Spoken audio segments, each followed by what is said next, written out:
Hi, this is Rabbi Barras from Temple Beth in Pinecrest. Torah portion this week is called BeChukotai. It's one of the tougher Torah portions to read. It talks about all of the tochacha, the terrible punishments that will happen to the Jewish people if they don't follow the mitzvot in the Torah.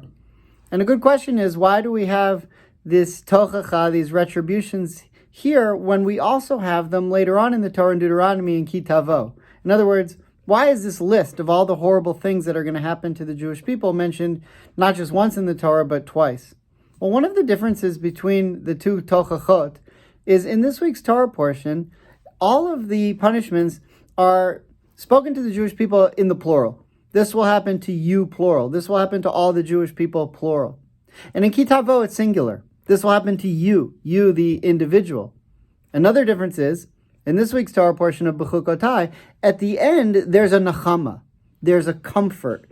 There's God coming and saying, V'zacharti lahem brit rishonim, if I will remember the covenant of those who came before you, and I will comfort you. In Kitavo, later in Deuteronomy, we don't have that. And so the thought is that in BeChukotai, when we're punished, the fact that it happens to all of us together, in other words, that we've stuck together, means that it's something that we could come through. But in Deuteronomy, when each one is punished individually and you go off and separate yourself from the community, then there's no comfort in the end. Recently, I've signed up for the mega mission to Israel and to Poland next year for Israel's 75th birthday with the Federation.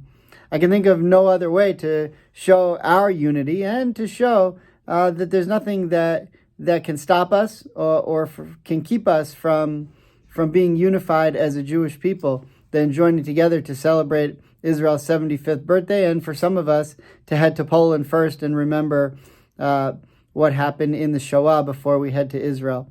I hope that you'll consider joining us on the mega mission, and I hope that as we read BeChukotai, we pay attention to the plurality of what happens, how God is speaking to all of us